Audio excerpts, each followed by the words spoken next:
Alô galera, dando continuidade ao primeiro vídeo, eu estou aqui ainda no Museu Wanderley de Pinho, aqui no Recôncavo Baiano, para falar sobre toda a montagem do sistema colonial brasileiro do ponto de vista econômico. Ou seja, quando eu falo sobre o período colonial, aqui no Recôncavo da Bahia, a partir do século XVI, nós estamos falando da produção açucareira. O que foi o principal produto? Essa montagem do engenho, ele exigiu grandes esforços, não só por parte da própria produção de cana-de-açúcar, o investimento que foi feito pelo senhor de engenho, e o apoio administrativo da coroa.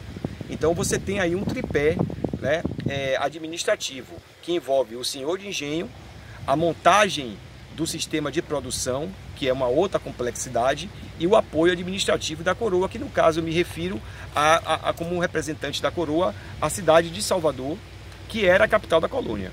Então, esse engenho, que nós estamos vendo aqui ao fundo, na verdade, ele foi posicionado estrategicamente, porque, eu já expliquei no outro vídeo, pela questão de logística, do transporte e de proximidade com a Baía de Todos os Santos. Nós estamos exatamente aqui num pier. Claro que não era esse pier que existia naquela época, na época do passado colonial, mas é um pier que, com certeza, naquele momento, deveria ter para escoar a produção. Então, a produção de cana-de-açúcar, ela atendia àqueles requisitos de um processo de colonização e de exploração, que nós já vimos isso, que é exatamente o latifúndio, a monocultura e a exportação com a base escravista. Se você me perguntar se existia essa estrutura econômica aqui nesse lugar, totalmente. Tudo que a gente vê nos livros, eu estou trazendo em vídeo para vocês aqui, porque essa montagem da produção açucareira, ela atendia exatamente a essa estrutura de monocultura, que era o produto cana-de-açúcar, que era em latifúndio, produzido aqui mesmo no engenho. Essa montagem do engenho é que tem toda uma complexidade que eu falei anteriormente e vou explicar agora, porque isso envolve todo o mecanismo de moer a cana, ou seja, a cana era produzida do latifúndio, era transportada em carros de boi, que naquela época funcionava como força motriz. O gado, ele não só funcionou na pecuária extensiva, mas também funcionou como força motriz que seria utilizada para mover os moinhos de cana-de-açúcar. Eram embalados nos tonéis e depois enviados para a Europa. Então, quem fazia o trabalho braçal era o escravo africano, que era uma fonte também não só de mão de obra, mas também de fonte lucrativa por conta do tráfico negreiro. Então você vê aí observe então que a montagem do engenho, ela é complexa. Não é simplesmente você pegar o latifúndio, plantar e mandar. Tem toda uma organização administrativa do engenho que exigia do senhor de engenho um conhecimento muito amplo, não só de produção, não só de terra, não só de agricultura, mas também de administração, de números, de contabilizar. Ele, logicamente, tinha em seu corpo administrativo pessoas que trabalhavam para ele. Não só a figura do capitão do mato, como eu já publiquei anteriormente nas minhas redes sociais. Quem quiser acompanhar, vá lá, que vocês vão ver o que é o capitão do mato, a figura de um trabalhador livre, um raro trabalho livre que existia na época da colônia, que era o capitão do mato, que era o braço direito, vamos dizer assim, a força braçal do senhor de engenho, porque o senhor de engenho ele não poderia dar conta de fiscalizar todo empreendimento administrativamente, do ponto de vista da produção, da colheita, ele não dá conta disso.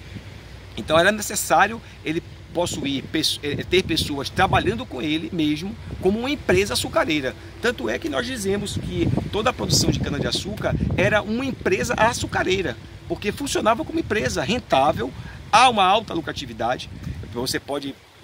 Vocês podem entender que essa produção açucareira, ela começa no Brasil, aqui especificamente na Bahia, que foi um grande centro produtor, especificamente aqui no Recôncavo, um centro produtor que se inicia aí por volta na metade do século XVI, e se estende até hoje, eu posso dizer, não com as mesmas características da colônia, mas até hoje você tem aqui, ao longo da BR-324, ao longo de toda a extensão do Recôncavo, você tem produção açucareira até hoje, mas obviamente que o auge da produção açucareira foi exatamente entre o século XVII e XVIII. XIX já começou a declinar, por conta de outras atividades paralelas da economia brasileira. Mas a cana-de-açúcar foi o principal produto da economia brasileira durante 300 anos. Né? Então, aqui no Recôncavo, foi o palco, o Recôncavo baiano foi o palco dessa grande produtividade. E quando eu falei, por exemplo, dos engenhos açucareiros, a Bahia possuiu muitos engenhos como esse daqui. Você tem engenhos aqui, você pode encontrar esse equipamento também em Salvador, como é o caso do Solar do Unhão, que foi um equipamento de produção açucareira urbano. Esse aqui é um equipamento já, né, latifúndio, que era uma característica, aliás, da própria estrutura social da colônia, que era uma sociedade rural.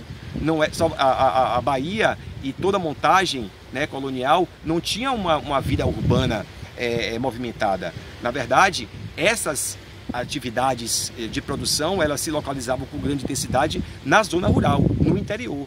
Por isso que Cachoeira foi a principal cidade do Recôncavo em todo o processo colonial. Até mesmo no século XIX, Cachoeira teve uma grande importância para a política, para a economia, para a sociedade brasileira. E entre Cachoeira e Salvador, e aí eu vou mostrar para vocês aqui toda essa extensão do fundo da Baía de Todos os Santos. Né? É muito extensa, não dá para vocês terem a dimensão de onde está a Cachoeira, porque é muito longe.